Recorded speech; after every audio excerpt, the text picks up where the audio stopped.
نہ سلیمہ نہ ابان بن عیاش ہے. اس کے علاوہ اب ابان بن عیاش ہمارے پاس ثقہ ہے. جھوٹا کس نے کہا؟ جھوٹا نہیں ثقہ ہے. اس کے علاوہ صرف ابان بن عیاش نے روایت نہیں کی کتاب سلیم کو. کتاب سلیم کو ایک اور طریقے سے یہ روایت ہے. اس کے ایک صرف ایک طریقہ نہیں، دو طریقے ہیں کتاب سلیم کے. وہ مصری صاحب جو کہتا ہے نا وہ ان کی جہالت ہے، یا وہ چھپاتے ہیں یا ان کی تحقیق نہیں ہے، یا وہ نہیں جانتے ہیں، یا مثلا چھپاتے ہیں، ان کو پتہ ہے جھوٹ بولتے ہیں. مصنف ابن شیبہ میں موجود ہے، کتاب انصاف الاشراف میں دو مختلف اسانید کے ساتھ موجود ہے. امیر المومنین علیہ السلام کے گھر پہ حملہ ہوا. میں نے دیکھا کہ خاری اور بے کسی ان کے گھر میں داخل ہو گئی ہے. انتہکت حرمتها، اور ان کی حرمت حد کو گئی، ان کی بے حرمتی ہوئی ہے. اگر آپ اس کو ڈیپ کریں گے، دنیا کی جتنی کتابوں میں سیدنا عمر پہ یہ الزام لگایا گیا کہ وہ نعوذ باللہ حضرت فاطمہ کے قاتل ہیں، اس کی اصل ایک ہی سند ہے، ایک ہی کتاب ہے جسے ساروں نے لی ہوئی ہے، اور وہ کتاب ہے سلیم بن قیس ہلالی کی. اردو میں ہم سلیم بولتے ہیں، لفظ سلیم ہے عربی میں. یہ کہتے ہیں حضرت علی کے اصحاب میں سے تھا، تابعی تھا، ان کے ساتھیوں میں سے تھا. جب حجاج بن یوسف نے شیعہ علی کے اوپر ظلم کیے تو یہ چھپ کے ابان بن ابی عیاش کے گھر میں اس نے پناہ لی. پوری زندگی اس کے ساتھ رہا. مرتے مرتے یہ کتاب اس کے حوالے کی اور کہا کہ میں تو جا رہا ہوں، تو یہ کتاب امانت ہے تیرے پاس، امت تک پہنچانی ہے. اس کے بعد ابان بن ابی عیاش اس کتاب سے روایتیں بیان کرتا تھا. اب یہ نہیں پتا کہ یہ روایت اس کتاب میں لکھی بھی تھی کہ نہیں، یہ وہ خود سے بیان کرتا تھا، کیونکہ ابان بن ابی عیاش خود کذاب ہے. کذاب بندہ اگر روایت بیان کر رہا ہو تو اس کی سرٹیفکیٹ خود ہی ختم ہو جاتی ہے. ابان بن ابی عیاش ہوا ہے جس کو صحیح مسلم کے مقدمے میں امام مسلم نے لکھا ہے کہ یہ کذاب جھوٹا راوی ہے. بلکہ دو تابعین تبع تابعین آپس میں ملاقات کرتے ہیں تو اور وہ اس کو بتاتا ہے کہ میں نے جو ہے وہ 1000 سے زیادہ حدیثیں ابان بن ابی عیاش سے سنی ہیں. اور وہ کہتا ہے پھر میں نے نبی اسلام کی خواب میں زیارت کی تو آپ نے صرف 5 یا 6 حدیثوں کی تصدیق کی، باقی سب پہ آپ نے فرمایا میری حدیثیں نہیں ہیں. ابان بن ابی عیاش کا یہ حال ہے. یہ 140 ہجری میں یا 146 ہجری میں فوت ہوا ہے. کذاب.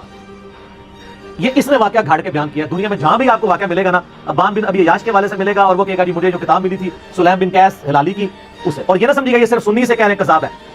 علامہ خوئی جو ہے اہل تشیع کے، وہ بھی کذاب سمجھتے ہیں. شیعہ کے نزدیک بھی جھوٹا راوی ہے، لیکن یہ سودا چونکہ وہ ذاکرین نے بیچنا تھا، اور مجھے دکھ ہے بعض علماء بھی یہ سودا بیچ رہے ہیں شیعہ کے. ان کو تو کم از کم شرم و حیا کرنی چاہیے. اس کی سند ثابت بھی ہے کہ نہیں؟ پہلے تو سند کے ساتھ واقعہ ثابت کریں، اگلی بات تو بعد میں ہوگی. جب ایک چیز ثابت ہی نہیں اور آپ وہ سودا بیچ رہے ہیں اور اتنی بڑی بات کر رہے ہیں، بالکل جھوٹا واقعہ ہے. کوئی سیدنا عمر قاتل فاطمہ نہیں ہے، ورنہ مولا علی پوری زندگی کبھی بھی کمپرومائز نہ کرتے. بالکل جھوٹ ہے کہ وہ نعوذ باللہ سیدہ فاطمہ کے قاتل تھے اور کہتے ہیں دروازہ پھینک دیا. اللہ کے مطلب دروازے تو اس ٹائم ویسے ہی کوئی نہیں تھے. ہاں میں قرآن سے ثابت کرتا ہوں. قرآن میں ہے جب کسی کے گھر جاؤ تو اجازت لو.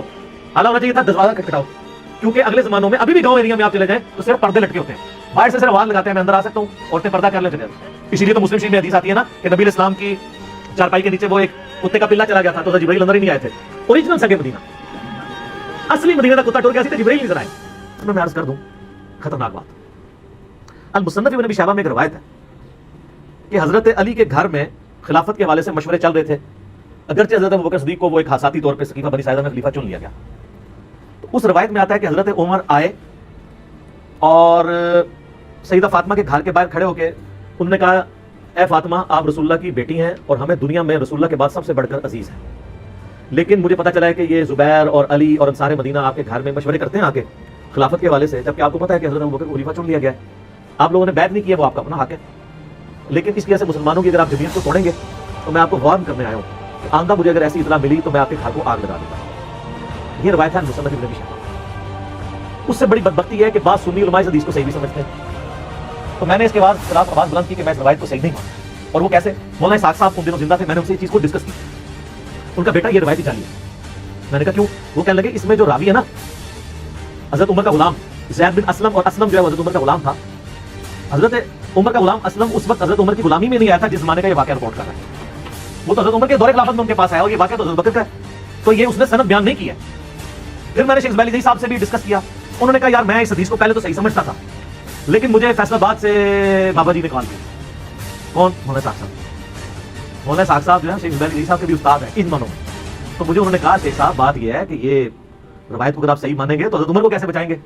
یہ تو سند ہی پوری نہیں ہے اس کی، کیونکہ جو راوی بیان کر رہا ہے اس نے وہ زمانہ نہیں پایا. اگر وہ صحابی ہوتا تو ہم اس کی روایت قبول کر لیتے کہ کسی اور صحابی سے سنا ہوگا. تابعی کی روایت چھوٹی ہوئی نہیں قبول ہوتی. تو حضرت عمر کے بارے میں جو روایت ہے اس کو پھر شیخ زبیر صاحب کہتے ہیں کہ میں بھی اب اس کو صحیح نہیں مانتا. مولانا اسحاق صاحب کا موقف مضبوط ہے. شو دور الإمام علي؟ الإمام علي جبان؟ انتم متزوجين. إذا فرضنا أن الواحد بده يجي يهجم على زوجته بده يقتلها أو بده يعتدي عليها، تقعد تقول لا حول ولا قوة إلا بالله العلي العظيم أو تدافع عنها. إذا ما دافعت عن زوجتك شو بيقولوا الناس عنك؟ هذا واحد.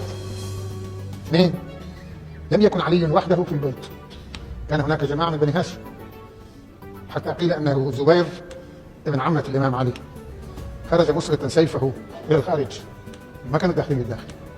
أولهم أيضا يتركون الزهراء، هذا بيكسر لها ضلعها وهذا ينقص بالسيف وهذا ما يدخل المسمار بصدرها مثل ما بيقولوا مسمار هيك مزنجر ما بعرف هذا معقول هذا؟ فكروا شو بيقولوا؟ أنه النبي أوصاه.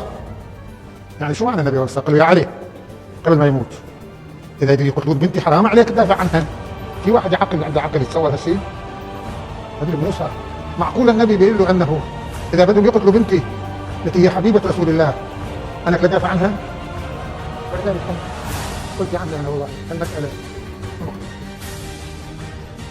شیعہ مذہب کے اندر بخاری شریف وانگوں الکافی اور نہ ہی الکافی لکھ دے اے اسی سامنے کہ شیعہ نے الکافی لکھیا شیعہ نو ہر کسی کتاب میں الکافی ایک کدی کا 17,000 حدیث ہے کہہ رہے بیت نے بیان کی اور جو نمونے دے طور پڑھا روضہ کافی ہے امام ماؤخ رضا علی نے رسول دس واحد کہانیاں بنا کے امت مرے نہ آپس اور کی ہوئے گا ڈھونڈتا کوئی نہیں بھی کس نام مراد نے کہانی کے لیے بیان کی تو ابو ہاشم قاضی کا نام لکھا جو آنگا جدو علیہ السلام ہو پکڑ کے گل رسا پا کے عمر کے رہ گئے جب وہ بچے بیعت کر وہ پھر رسول اللہ دے روضے منہ کر کے انہوں نے بڑی فریاد کی وہ بھی کتابیں لکھی خرجت فاطمہ علیہ السلام بعد قمیص رسول اللہ کیسے چالاک لوگ تھی کیسی اسٹوری بناؤ جو کر